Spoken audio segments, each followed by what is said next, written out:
দেশের শোবিজ তারকাদের অংশগ্রহণে কদিন আগেই শেষ হয়েছে সেলিব্রিটি ক্রিকেট চ্যাম্পিয়ন্স ট্রফি 2025।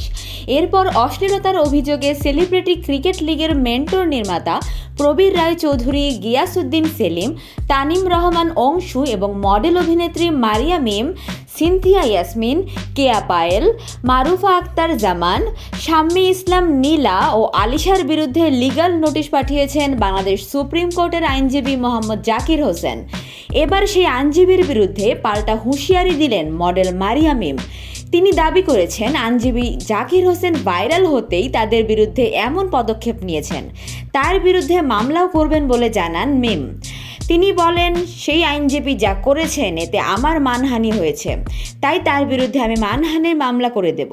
বিশেষ করে তার কর্মকাণ্ডের পর পুরনো ক্লিপগুলো নতুন করে ভাইরাল হয়েছে, এতে করে আমার মানহানি হয়েছে।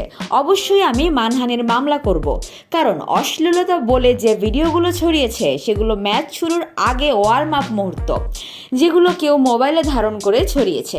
কিন্তু আইনজীবী যেভাবে কথাগুলো বলেছেন সেভাবে আমার মানহানি হয়েছে। তিনি আরও বলেন, প্র্যাকটিসে আমি কি পরে যাব সেটা তো আমারও চয়েস।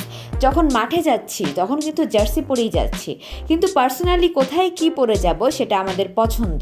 এখানে অশ্লীলতা ছড়ানোর কি আছে? আর খেলা চলাকালীন আমাকে যা প্রশ্ন করা হয়েছে তার উত্তর দিয়েছি মাত্র।